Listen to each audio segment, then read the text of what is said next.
बहुत कुछ छूट जाता है। आहा, जरा पाने की चाहत में बहुत कुछ छूट जाता है। छूट जाता है।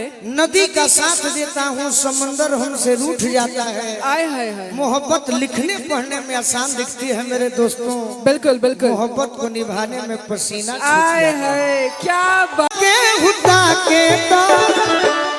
कुछ कहीं हमारा बारे में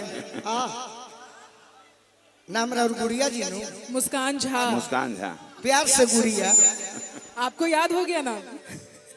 और हरा हरा पहने हैं हम दोनों। हाँ हाँ, कुछ तो कनेक्शन है। आप देख रहे हैं झूठो खाती चौक करेलू ऐसन पर खाती, ऐसन पर खाती, ऐसन पर खाती झूठो खाती टॉप करेलू ऐसन पर खाती।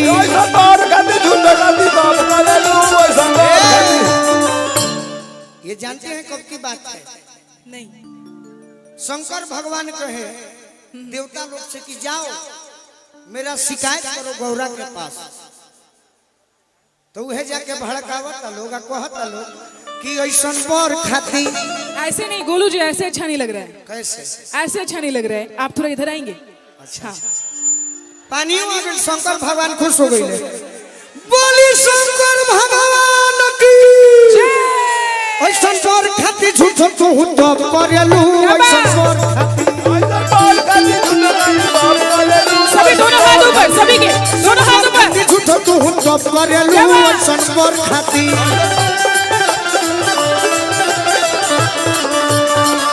कि जेकरा के घर न दुआर नहीं बा, अरे जेकरा के घर न दुआर नहीं बा, ए गौरा उनका खाती झूठो तू टॉप करेलू ऐसन बर खाती।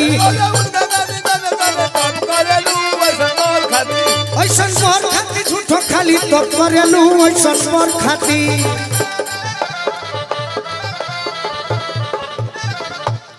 देखिए गोलू जी, आपने कहा मुझे आपके बारे में कुछ बोले, और देखिए भगवान ने स्वयं, हमारे भोलेनाथ ने स्वयं बोल दिया।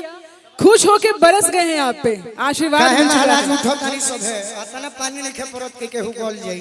अरे बैठे सब सावन हम जाई। का, सावन का महीना है और पानी ना पड़े, ऐसा हो सकता है? ये साक्षात कृपा है सावन का महादेव की। महीना है।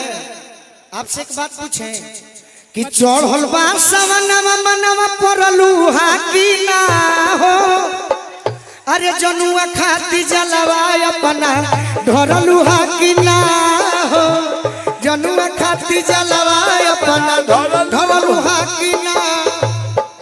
तारा के हम दीपक भैया बेंजू नया किंडर जब बजाओ अभी प्रोग्राम मत बिगाड़ो। तारा के किनब जा ए चढ़ल बा सावनवा मनवा परलू हा की ना हो, चढ़ल बा सावनवा मनवा परलू हा की ना हो। बोली शंकर भगवान की जय। अरे जनुआ खाती जलवा अपना ढरलू हा की ना हो, जनुआ खाती। मुस्कान जी, ये हमारी दोस्त। ठीक है। हेलो। आपकी दोस्त ये कब हुआ?